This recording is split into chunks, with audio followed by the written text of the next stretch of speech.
पवित्र पावन पुनीत सावन मास के महीने में हमें ये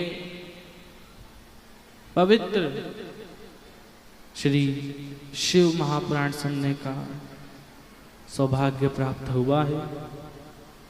ये हमारे लिए और आपके लिए बड़े सौभाग्य की बात है।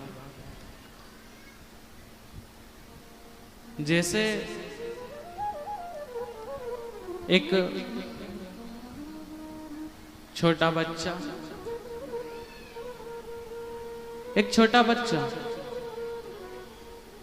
जब माता की गोदी में रहता है, जब एक छोटा बच्चा माता की गोदी में रहता है, जब वो बहुत छोटा रहता है, जब वो उसका जन्म ही हुआ होता है, तो माता जी उसको अपनी गोदी में लेके घूमती रहती है। जैसी गोदी से उतारा कि रोना चालू, तो माता उसे जरा सी देर में छोड़ नहीं सकती, अपनी गोदी में लेकर ही बैठती है, जहां जाए अपने बच्चे को ले जाए। लेकिन जब वो छोटा सा बच्चा खिलौनों से खेलना चालू कर देता है, जब उसकी माता, बच्चों की माता बच्चों को खिलौने से खेलना सिखा देती है, तो बच्चा फिर माता की गोदी में बैठने की जिद नहीं करता। जब वो बच्चा खिलौनों से खेलना सीख जाता है, जब वो बच्चा इस दुनिया के बारे में जान जाता है, तो फिर वो माता की गोदी में बैठने की जिद नहीं करता।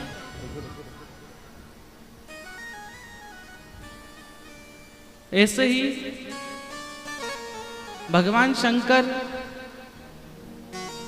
जब हमको इस दुनिया के बारे में कुछ पता नहीं रहता, जब हमारे अंदर छल कपट विषय वासना जैसी चीजें, घमंड जैसी चीजें अपने हमारे दिमाग में, हमारे चित्त के अंदर नहीं रहती, भगवान शंकर भी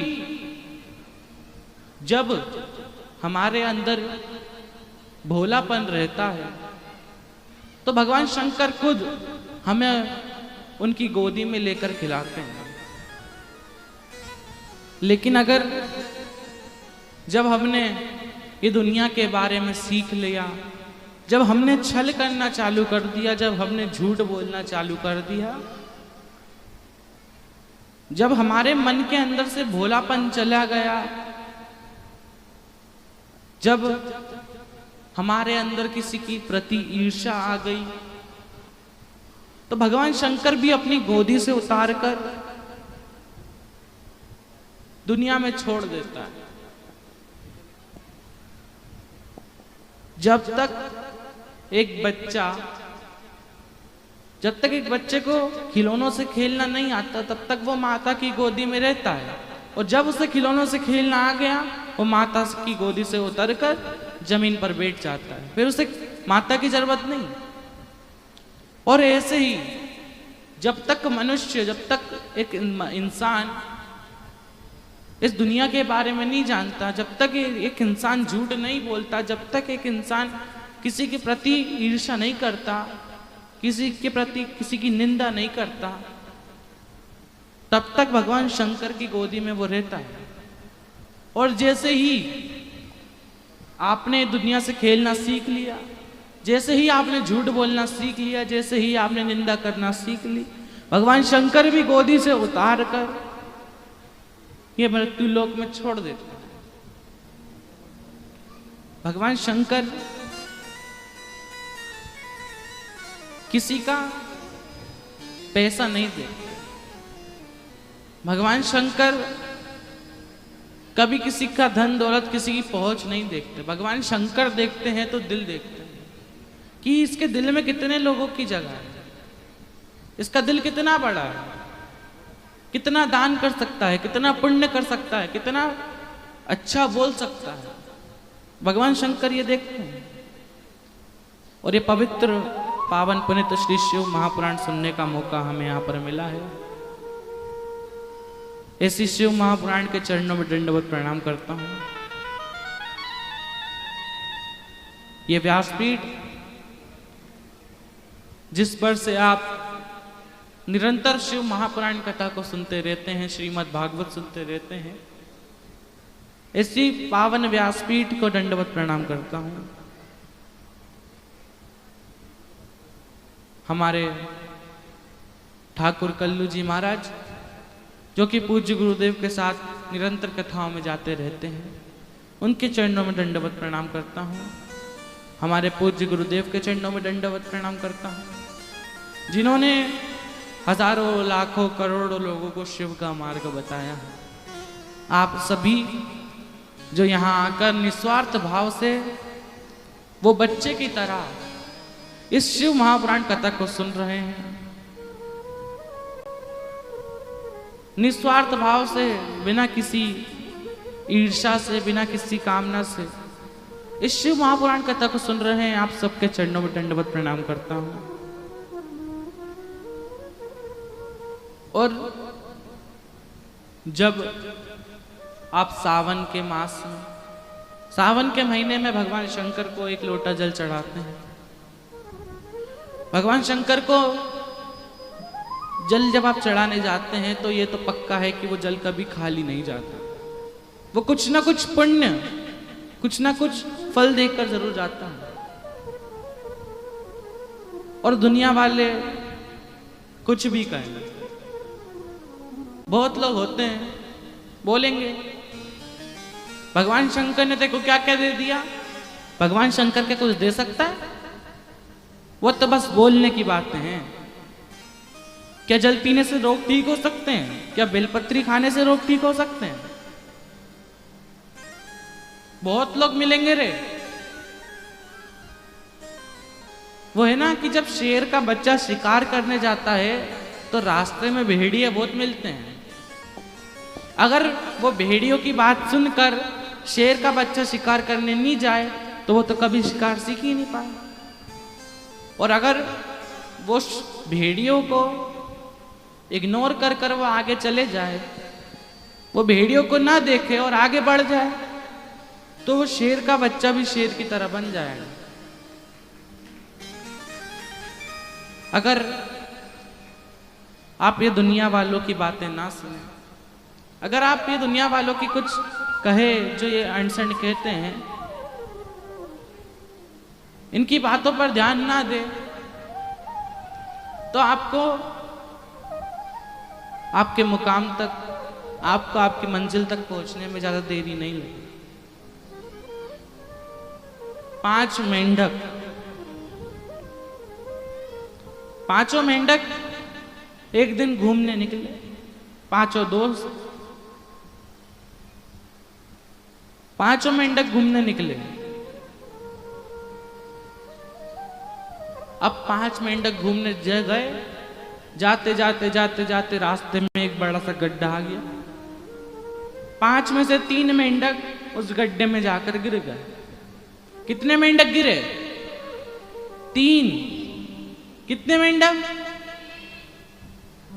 ये आगे वाली बुआ जी बोल रही, पीछे वाली तो बोल ही नहीं रही। क्यों? क्या हुआ? कितने मेंढक गिरे? 3।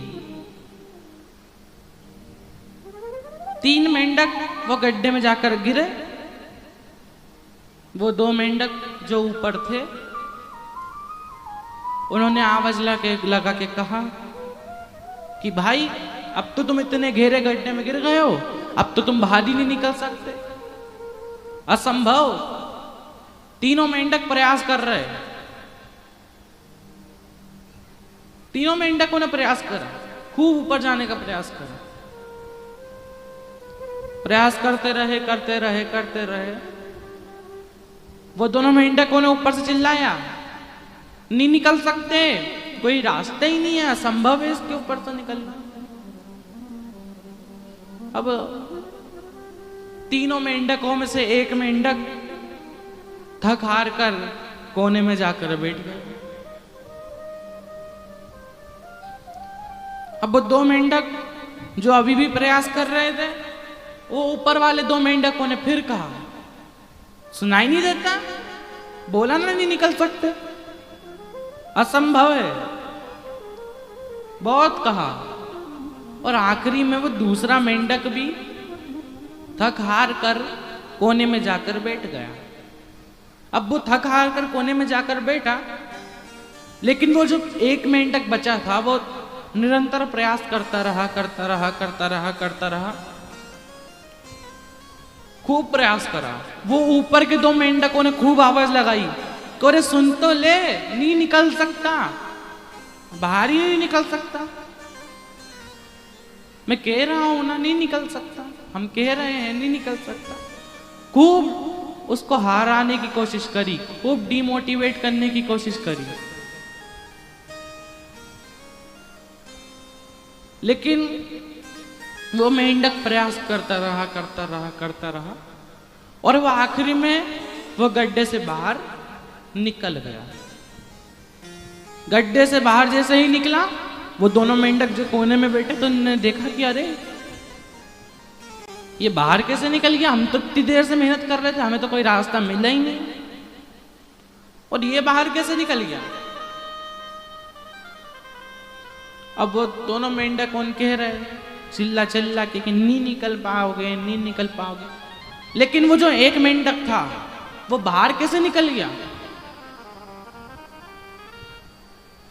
वो जो एक मेंढक है वो बाहर कैसे निकला।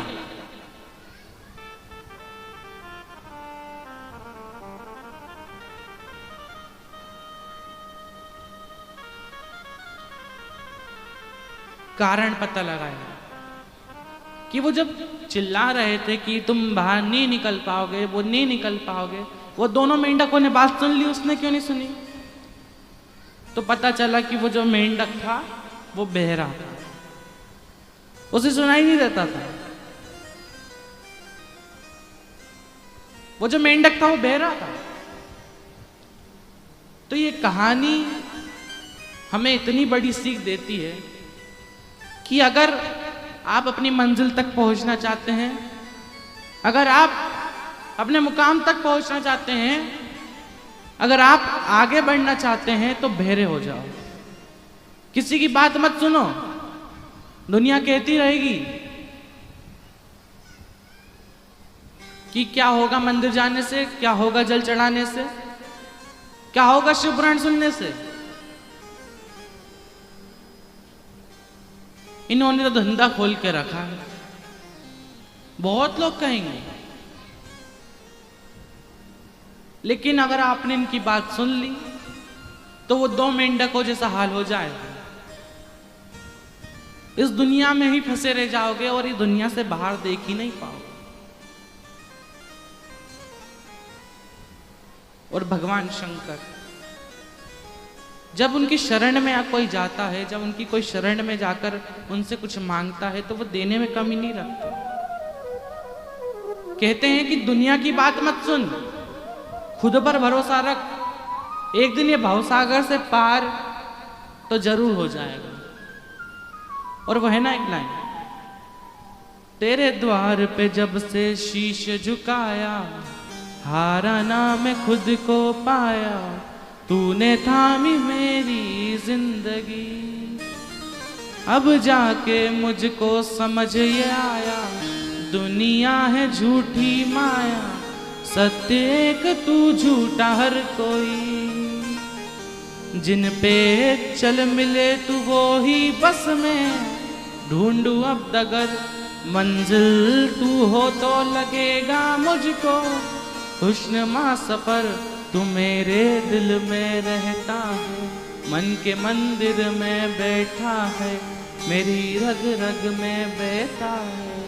भोलेनाथ रे मेरे जीने का सहारा तू, मुझे सांसों से प्यारा तू, मैं दरिया मेरा किनारा तू, ओ भोलेनाथ रे। और जब मंजिल आपने ठान ली है, जब मंजिल आपने देख ली है कि आपको जाना कहाँ तक है, तो दुनिया की बात सुनने की जरूरत नहीं है। और जो सुन लेता है, जो अपशब्द सुन लेता है, जो डिमोटिवेट हो जाता है, जो थक हार जाता है, फिर उसे मंजिल मिल ही नहीं सकती। एक गुरुदेव, एक गुरुजी जिन्होंने अपने शिष्य को 7 नियम समझाए। कितने नियम? ओ बुआ जी कितने नियम? 7। और थोड़ा जोर से तो बोलो, खा पी के नहीं आए क्या? हैं? कौन कौन खा पी के नहीं आया घर से? हाथ उठाओ। हैं? अब कल से आओ ना तो घर से डब्बा पैक कर कर यहीं पर ले आओ ना? और 2 बोतल भी लाओ पानी की। घर पे खाना नहीं खाया, 4 रोटी डब्बे में रखो, सब्जी रखो, यहाँ पर आए आराम से बैठकर खा लिया। और साइड वाली जीजी से भी पूछ लिया क्यों खाना है? उसने भी कह दिया हाँ खाना है, उसको भी खिला दो, ले डब्बा खा। और 2 बोतल किस लिए? अब मान लो कोई आसपास बैठा हुआ हो, हैं? कोई आसपास बैठा हो, वो पानी नहीं लाया तो कहा जीजी पानी पीना है? हाँ पीना है, उसको दे दिया। अब तुम्हारे पास ही बोतल नहीं तो तुम क्या पिलाओगे? कितने नियम समझाए? तो सच में पता चल गया खा पी के नहीं आई हैं।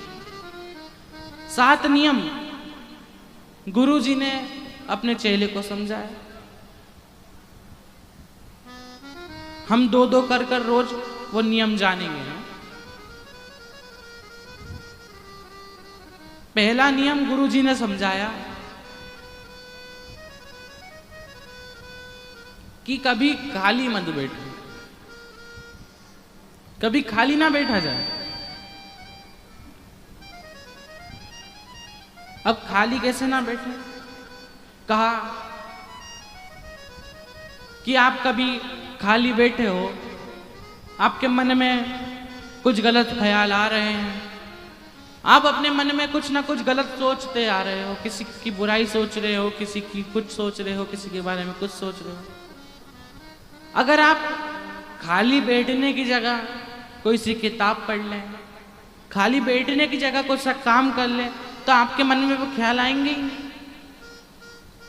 और अगर आप खाली दिन भर बैठ रहे हो, आप सोच रहे हो कि दिन भर फोन चलाओ, दिन भर रील स्क्रॉल करो, तो उससे काम नहीं चलेगा। है जीवन में खाली बैठना अच्छा नहीं होता।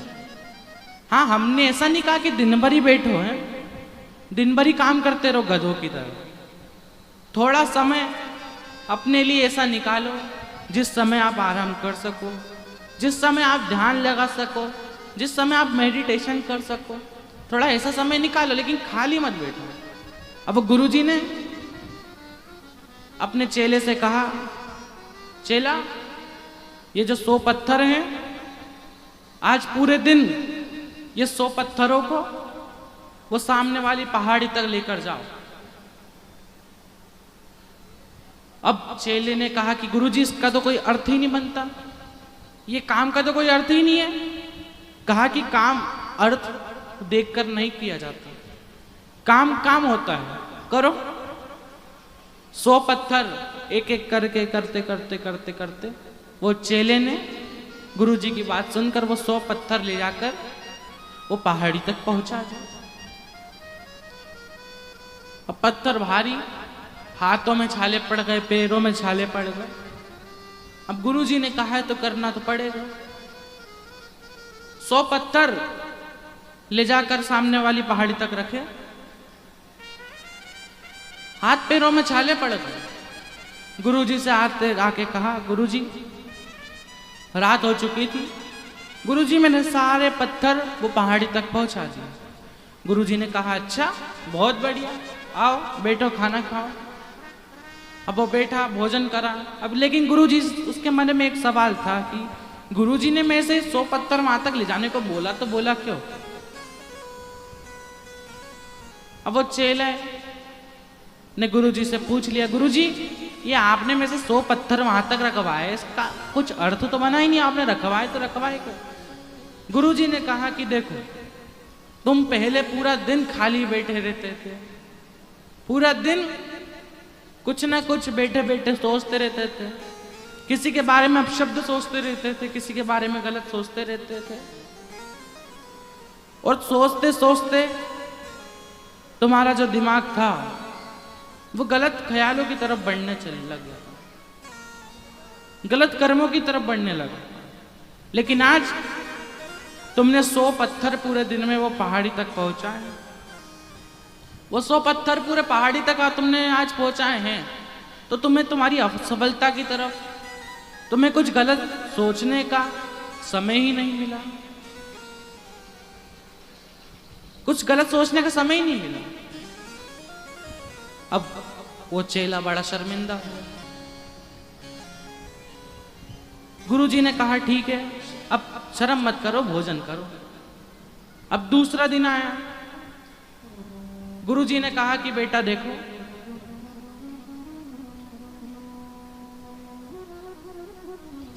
सपने देखो लेकिन जाग कर देखो, सोकर कभी सपने नहीं देखे जाते। गुरुजी ने कहा कि सोकर कभी सपने नहीं देखे जाते, तो उसने सोचा कि इसका मतलब क्या हुआ, इसका अर्थ क्या है। गुरुजी ने समझाया, और ध्यान देना है, एक गुरु ही ऐसा होता है, एक गुरु ही अगर असली गुरु है तो वह आपके बारे में कभी गलत नहीं सोच सकता है, आपको कुछ ना कुछ सिखाता ही रहेगा। और असली गुरु वही होता है जो अपने शिष्य को सच्चाई के मार्ग पर, अपने शिष्य को शिव के मार्ग तक ले जाए। असली गुरु वही होता है, वही ना कि गुरु ऐसी चलाओ मेरी कार। आप और हम 5 बार काशी का उच्चारण करेंगे। ऐसी अभिमुक्त नगरी काशी, जिसका 5 बार नाम लेने से ही इंसान को मोक्ष प्राप्त हो जाता है। पहले हम कहेंगे काशी, उसके बाद आपको कहना है काशी। और मेरी पीछे वाली बुआ जी, फूफा जी, आगे वाले और बीच वाले, इधर वाले, उधर वाले और इधर वाले, सबसे निवेदन है कि आवाज इतनी तेज होनी चाहिए कि जितने जीव जंतु बोल नहीं सकते, जितने जीव जंतु कुछ कह नहीं सकते, उन तक आवाज पहुंच जाए और उनका भी उद्धार हो जाए। पहले हम कहेंगे काशी, उसके बाद आपको कहना है काशी। काशी। अभी भी आवाज नहीं आई, पीछे वालों की तो आवाज ही नहीं आ रही। अरे पीछे वाली बुआ जी ग्लूकोज पिलाए क्या है? नहीं, ऐसे घर पे तो बड़ा चिल्लाएंगी है, सही बात है कि नहीं? हाँ, अब बच्चा कुछ कर दे गलती, एक दिया खींच के, करे गलती कैसे हो? पति ने कुछ कह दिया, उसको चिल्ला दिया है? ऑफिस से आया बेचारा थका थका, गलती से तुमने साड़ी पहन के आई उसके सामने है, पीली वाली है, अब उसने कह दिया, आपने पूछा कि कैसी लग रही, उसने कह दिया ठीक ठीक लग रही है, ठीक ठीक, उसको चिल्ला दिया, अच्छा ठीक ठीक लग रही। अब बेचारे पति आया, उसने कह दिया कि आज भोजन में दम नहीं था, क्यों तुम्हें तो तुम्हारी माँ का भोजन ही अच्छा लगता है, मेरे हाथ का बना तो अच्छा ही नहीं लगता। तो एक बार जोर से बोल दो रे बुआ जियों, पीछे वाली काशी। जितना दम घर पे दिखाती हूँ तो यहाँ पर भी दिखाओ है। काशी काशी काशी काशी काशी। ठीक है, भगवान शंकर भी है ना, कैलाश धाम पर विराजमान है। कहीं कहीं के लोग होते हैं ऊंचा सुनने वाले, बड़ा ऊंचा सुनाई देता है। अब एक बार की बात है, एक बाबूजी अपने मित्र के पास जा रहे मिलने के लिए, ऊंचा सुनाई देता था, खूब डॉक्टरों को दिखाया, मशीनें लगवाई, लेकिन तब भी पूरा सुनाई नहीं देता है, ऊंचा सुनाई देता है। अब पहले के गांवों में अगर किसी को ऊंचा सुनाई देता था तो उसके साथ एक लड़के को रखते थे कि तुम बताना उसको पूरा चिल्ला के कि क्या बोल रहा है, अब वो बाबूजी के मित्र की तबीयत खराब, बड़ी खराब। कहा कि चलो मित्र से मिलने चलते हैं। मित्र से मिलने गए, लेकिन साथ में कोई लड़का नहीं था। लड़का गांव गया था, दूसरे वाले, उनका जो पोता था वो दूसरे गांव में गया था। अब बाबूजी ने सोचा कि अब बोलेगा क्या, बेचारा वैसे ही तो तबीयत खराब है, मरीज है, क्या बोल सकता है, बस पूछ लेंगे हाल चाल कैसे है, अंदाज से जवाब दे देंगे। अब कभी कभी अंदाजे भी गलत पड़ जाते हैं, अंदाजे भी उल्टे पड़ जाते हैं। गए, बाबूजी पहुंचे अपने मित्र के घर, कहा राम राम, उनने भी कहा राम राम। अब पहुंचे, बिस्तर के पास जाके खड़े हुए,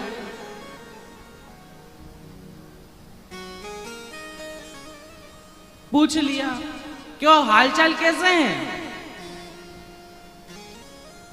उनसे पूछा उसके उनके मित्र से हालचाल कैसे हैं। अब उसने कह दिया मर रहे हैं। उसने कह दिया अरे बहुत बढ़िया। अब सुनाई तो देनी, ऊंचा सुनाई दे उन्हें लग रही है कि कह रहे हैं अच्छे हैं। उनने कह दिया मर रहे हैं। उनने कह दिया अरे बहुत बढ़िया। कौन से डॉक्टर को दिखाया, कहाँ इलाज चल रहा है। कह दिया यमराज के पास। कह दिया अरे बहुत बढ़िया, बहुत अच्छा डॉक्टर है, इतना अच्छा डॉक्टर है, अच्छा को ठीक कर दिया। अब अंदाजे से जवाब दे रहे हैं। अब कह दिया खाने में क्या मिल रहा है, अच्छा खाना खा रहे हो कि नहीं खा रहे। कह दिया भाटे खा रहे हैं। अरे बहुत बढ़िया, बहुत हल्का भोजन। अब कभी कभी अंदाजे भी उल्टे पड़ जाए हैं, तो भगवान शंकर भी क्या अपने कैलाश धाम पे बैठते हैं।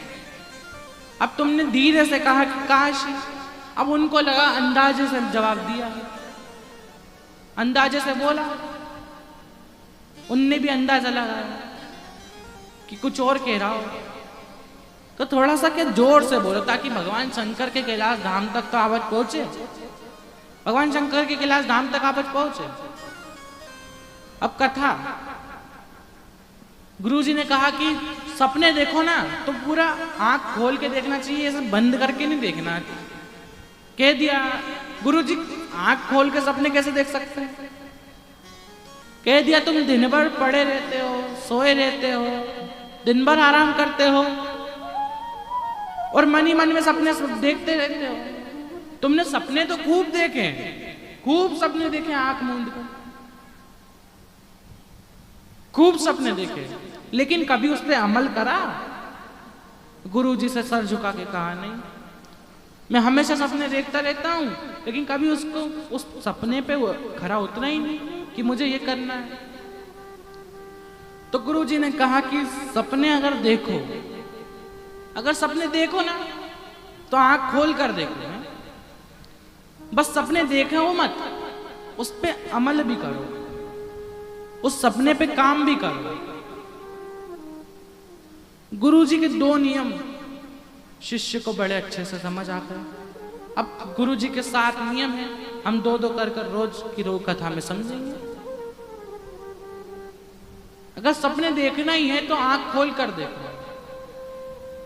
सबने सोच लिया कल मंदिर जाएंगे, सबने सोच लिया भगवान शंकर के कुबरेश्वर धाम जाना है, सपना है कुबरेश्वर धाम जाना है।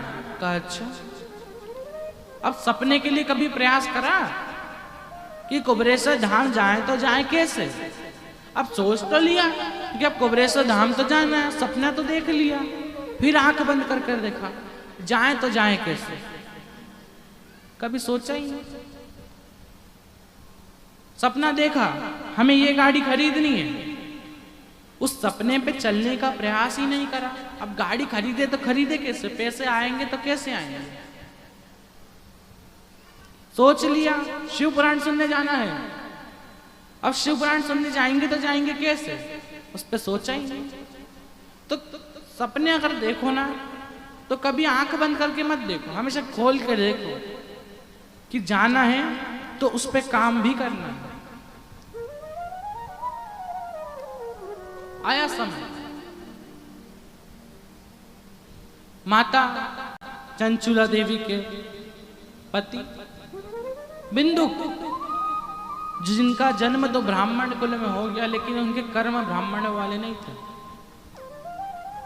खूब गलत कर्म करना, मदिरा पान करना, चोरी करना, वेश्यावृत्ति करना, गलत संगत में पड़े रहना, जुआ खेलना, इतने गलत कर्म बिंदु के जीवन में भरे हुए कि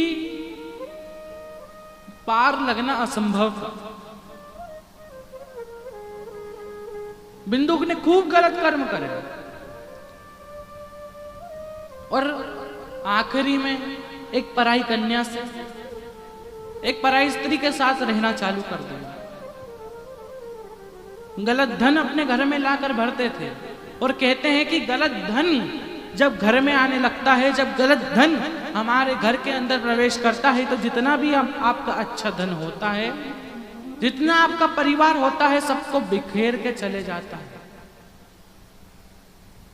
एक भी गलत धन, एक रुपया भी गलत कर्म से ना कमाए। और पति का तो काम है, दुकान पर जाएगा, दुकान चलाएगा, झूठ भी बोलना पड़ेगा, 10 का माल 15 में भी देना पड़ेगा। पति का काम है धन कमाना, और पत्नी का क्या काम है? जोर से बोलो, धर्म कमाना। पति अपने दुकान पे बैठ के धन कमा रहा है, वो पत्नियों का काम है कि शिव पुराण में आकर, भगवान शंकर के मंदिर जाकर धर्म कमाना।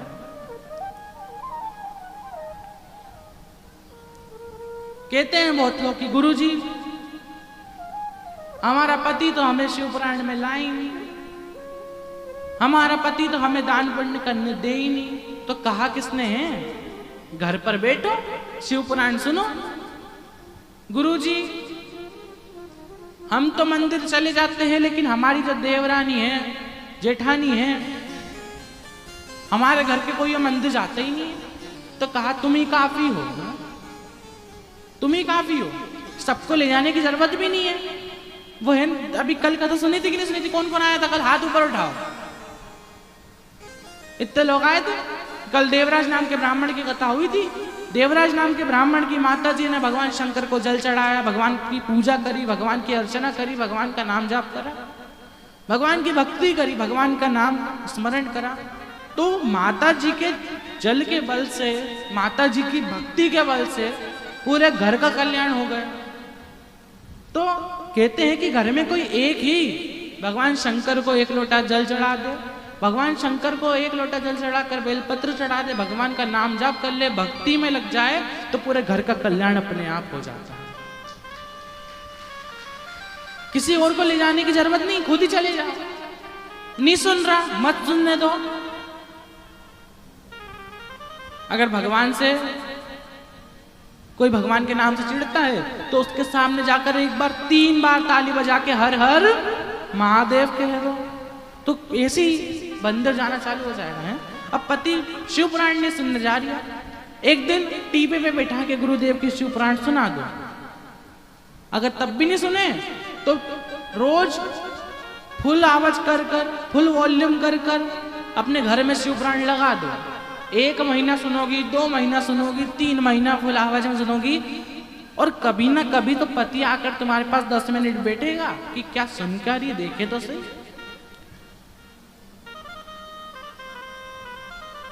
और जब शिव पुराण किसी के कानों में पड़ जाती है, शिव पुराण के 2 शब्द भी किसी के कानों में पड़ जाते हैं, तो उसका उद्धार होना तो निश्चित है, उसका उद्धार तो हो ही जाएगा।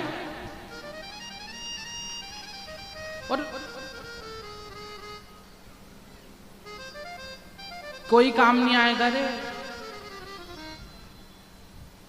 ना धन काम आएगा, ना पैसा काम आएगा, ना धन काम आएगा, ना वैभव काम आएगा, ना इज्जत काम आएगी। अंत समय में काम आएगा तो मेरा जो भोलेनाथ है ना, वही काम आएगा। फिर वही बात कहेंगे, हमको क्या मतलब है इस दुनिया से, आज आए हैं कल चले जाएंगे। हमको क्या मतलब है इस दुनिया से, आज आए हैं कल चले जाएंगे। अगर भरोसा करना ही है, अगर विश्वास रखना ही है, तो मेरे महादेव पर रखो, जो अंत समय में भी तुम्हारे काम आएंगे, जो अंत समय में हर समय में तुम्हारे काम आएंगे। और प्रैक्टिकल कर कर देखना है। मेरी बुआजियों से निवेदन है, कभी बुरा लगे, कभी दिल दुखे, कभी अच्छा ना लगे, तो एक बार भगवान शंकर की चौखट पे जाकर बैठ जाओ, कुछ मत कहो, बस जाकर बैठ जाओ। तुम्हें अपने आप, तुम्हारे अंदर पॉजिटिविटी, अपने आप सकारात्मक ऊर्जाएं, अपने आप सकारात्मक विचार आने लग जाएंगे। कुछ करने की जरूरत नहीं, बस भगवान शंकर की चौखट पे जाकर बैठो और भगवान शंकर तुम्हारा दुख समझ लेंगे। उनको तो कहने की भी जरूरत नहीं है रे। बहुत लोग मांगते हैं, भगवान छोरा दे दो, भगवान छोरी दे दो, भगवान धन दे दो, भगवान ये दे दो, वो दे दो, भगवान शादी नहीं हो रही, शादी करा दो। अब 24 घंटे तो तुम मांगते रहो, और अगर मांगो भी तो बस इतना मांगो कि भगवान शंकर हमें तो कुछ नहीं चाहिए, बस आप साथ होना तो मेरे पास सब कुछ है, फिर मुझे किसी चीज की जरूरत ही नहीं, बस आप साथ रहो। और 24 घंटे मांगते रहो तो भगवान शंकर भी कितनी इच्छाएं पूरी कर रहे हैं। और किसी किसी को तो सब्र ही नहीं हो। गुरुजी हमने तो खूब मांगा, खूब भगवान से कहा कि ये दे दो, वो दे दो, भगवान तो दे ही नहीं दिया। अब उसके लिए थोड़ा सब्र करना पड़ता है, थोड़ा सब्र, आपको उसके लिए धैर्य रखना पड़ेगा। गुरुजी ने तीसरा नियम यही कहा, धैर्य रखो, कर्म का फल आपको अवश्य मिलेगा। गुरुजी ने अपने चेले को ले जाकर एक खेत में भेज दिया, ऐसा खेत जो पूरा बंजर पड़ा था, बंजर जमीन। गुरुजी ने कहा कि बीज लो और ये जो बंजर जमीन है इस पर लगाओ। चेला गुरुजी की बात सुनकर गया और बंजर जमीन पर बीज लगा दिया। रोज बंजर जमीन पे पानी डालता और रोज पानी डालता गया, रोज देख रहा। 3 दिन हो गए, उसने देखा कि अभी तक ये अंकुरित क्यों नहीं हुआ, अभी तक ये उगा क्यों नहीं, अभी तक ये इसकी ग्रोथ क्यों नहीं हुई।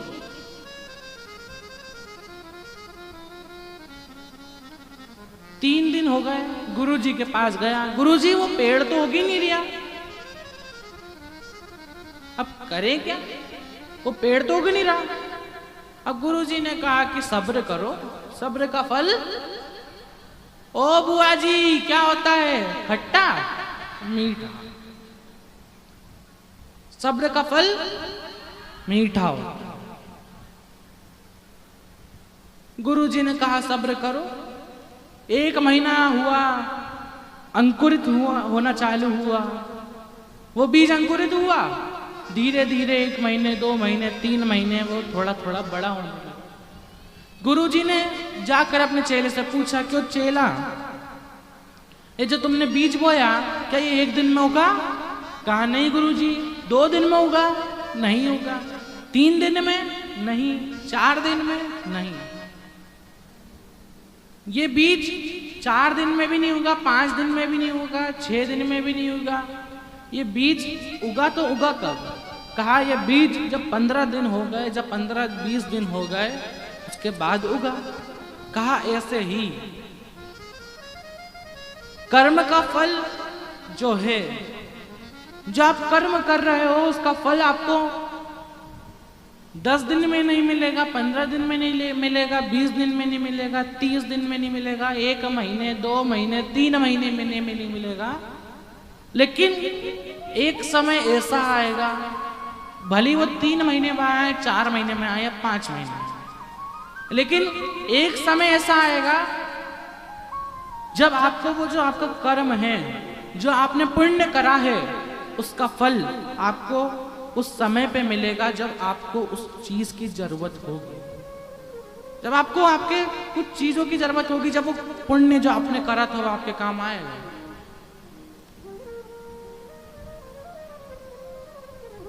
और खूब गलत कर्म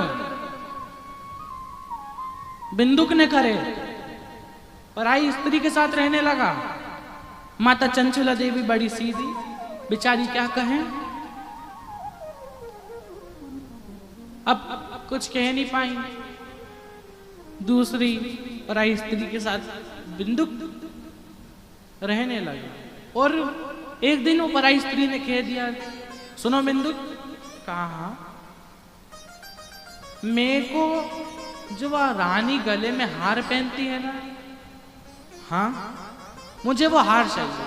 अब बिंदुक ने कह दिया कि मैं कहां से लाऊं, मैं तो छोटा चोर हूं, इतनी बड़ी बड़ी चोरियां मेरे बस की बात नहीं है। महल में मैंने आज तक महल में कदम नहीं रखा और उसमें चोरी करने जाऊं, हो ही नहीं सकता, असंभव।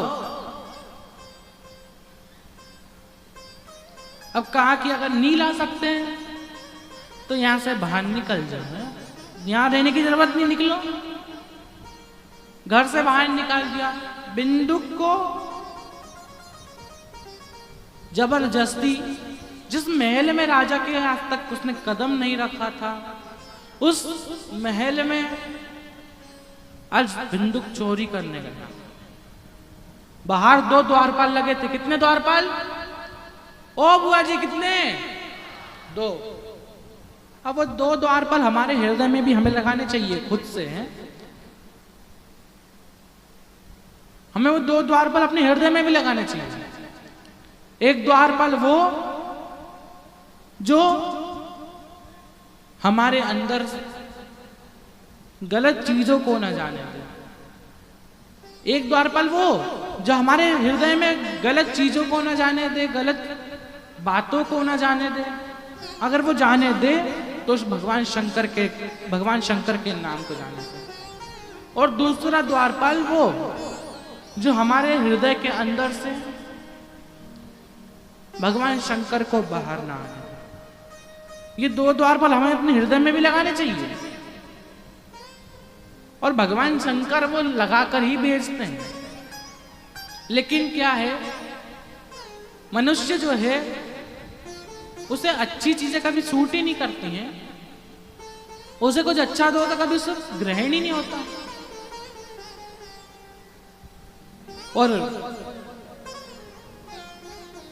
भगवान शंकर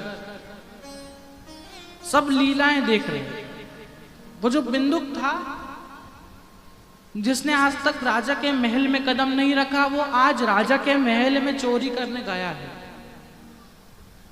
आज चोरी करने गया है। रानी के कक्ष तक पहुंचा बिंदुक, और रानी के कक्ष में जैसे ही पहुंचा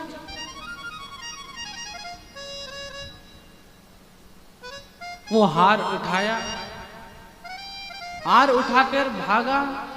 जैसे ही भागा द्वारपालों ने देखा, द्वारपाल उसके पीछे भागे। बिंदुक ने रास्ता बदल लिया, खिड़की से जैसे ही कूदा, नीचे एक कुआं था, एक बावड़ी थी, उसमें जाकर गिर गया। एक कुएं में जाकर जैसे ही गिरा, उसके डूबकर प्राण छूट गए। और कहते हैं कि 3 प्रकार से मरे हुए व्यक्ति को कभी मोक्ष नहीं मिलता। पहला, जो पानी में डूबकर मर जाता है उसे कभी मोक्ष नहीं मिलता।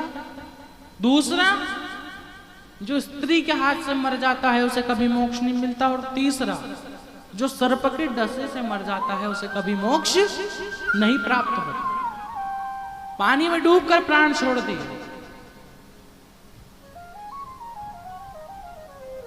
बिंदुक प्रेत बनकर इधर उधर भटकने लगा। माता चंचला देवी अकेली पड़ गई। चंचला देवी विधवा हो गई, विधव्य हो गई। और माता चंचला देवी के मोहल्ले से एक दिन काशी को यात्रा जा रही थी। और ऐसे मोहल्ले भी बहुत विचित्र होते हैं, ऐसे मोहल्ले भी बहुत कम होते हैं जो इसे तीर्थ यात्राओं पे यात्रा ले जाए, तीर्थों में यात्रा ले जाए। काशी चले गए, हरिद्वार चले गए, मथुरा चले गए, वृंदावन चले गए, बहुत कम जगहों पर निकलती है ऐसी यात्राएं। अब माता चंचुला देवी के मोहल्ले वाले, माता चंचुला देवी के आसपास वाले काशी को यात्रा जा रहे थे।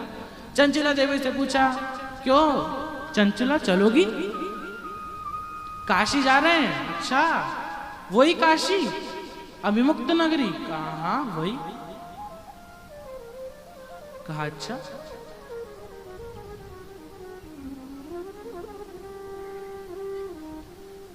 कहा ठीक है चलते हैं। और माता चंचुला देवी चल पड़ी, काशी यात्रा पर पहुंची। देखा कि एक पेड़ के नीचे एक पंडित जी शिव महापुराण को सुना रहे हैं। सुन लेती हूं, क्या जा रहा है, बैठ का सुनना ही तो है। और कोई आपसे ये नहीं कहता है कि शिव पुराण में आओ तो एक बोरी अनाज लेकर आओ, शिव पुराण में आओ तो 10 रुपए लेकर आओ, शिव पुराण में आओ 500 रुपए लेकर आओ, दान चढ़ाओ। कोई जरूरत नहीं है, बस शिव पुराण ही सुन ली तो जितना पुण्य दान करने में हो रहा है उतना पुण्य तो आपको शिव पुराण सुनने में ही मिल जाता है। कोई जरूरत ही नहीं है। कोई नहीं कहता कि दान करो, कोई नहीं कहता एक बोरी अनाज लाकर दान करो। करना हो तो करो, नहीं करना हो तो नहीं करो, एक ही बात। क्योंकि शिव पुराण सब चीज की पूर्ति कर देती है। और चंचुला देवी गई, उन्होंने कहा कि यहां पर कोई जरूरत तो है ही नहीं कुछ करने की, बस बैठो और शिव पुराण सुनो तो सुन ही लेती हूं। बैठी माता चंचुला देवी, 2-3 मिनट के शिव पुराण में चित्त लगा, मन लगा, और सबने बुला लिया। कहा चलो चंचुला गंगा के किनारे जाना है। कहा ठीक है चलो। गंगा के किनारे गई, पैर जैसे ही फिसला, जैसे ही पहुंची पैर फिसला, जैसे ही गिरी माता चंचुला देवी ने भी प्राण त्याग दिए। जैसे ही प्राण त्यागे भगवान शंकर के दूत, भगवान शंकर का एक विमान त्रिपुर शत्रु, क्या नाम था विमान का नाम क्या था? त्रिपुर शत्रु। ओ बुआ जी बोलो तो सही, त्रिपुर शत्रु विमान माता चंचुला देवी को लेने आया। भगवान शंकर के गण माता चंचुला देवी को लेने आए। ऐसी अभिभुक्त नगरी का